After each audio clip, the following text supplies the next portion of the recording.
Hello guys, ang biyahe natin ngayon is Skyline View Deck sa Quirino, Ilocos Sur. Again, if you are headed sa Bigan, sa Lawag, or nasa San Juan ka, sa San Fernando, pwede nyong sadyain ito.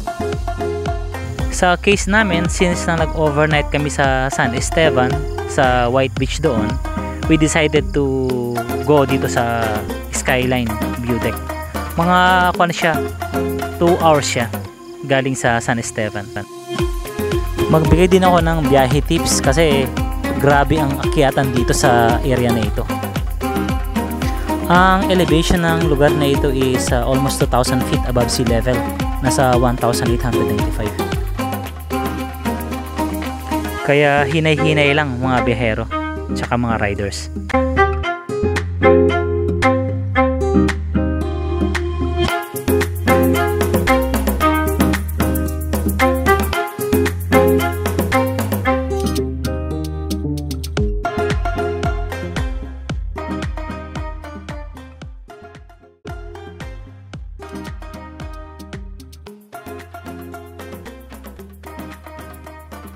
Welcome nga pala dito sa Skyline View Deck sa Quirino, Ilocos Sur.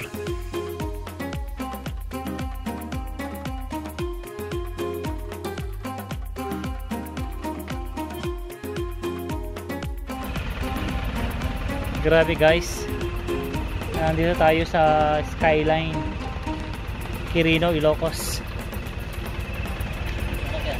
May sasakyan. Grabe, ang taas ng akyatan dito. Grabe. Check out natin. Grabe daw ang overlooking dito. I think pinaka latest na napasyalan dito sa Ilocos. Skyline. Bali view deck siya.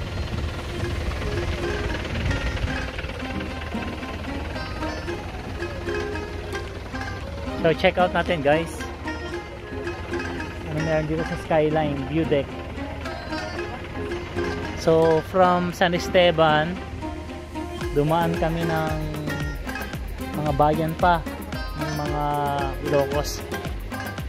Banayoyo, Lidlida, tapos San Emilio, hanggang makarating kami dito. Grabe, ang ganda rito.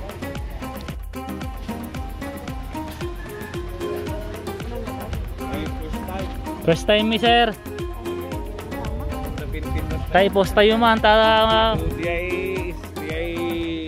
lalalo nga makita da. Ada siya tata. Awan ta. Wala para bangon ko ma. Nagpintas man nga talaga ti ada.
Ilocos Sur. Bagong tourist spot dito sa Ilocos Sur.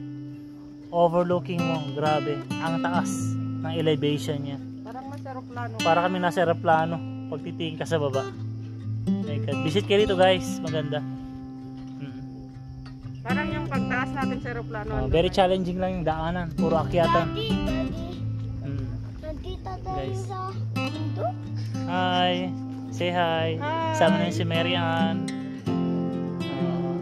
Of course, salamat din sa Ang pinsan nila. sponsor namin sa sasakyan, si Sir Principal. Principal. Salamat.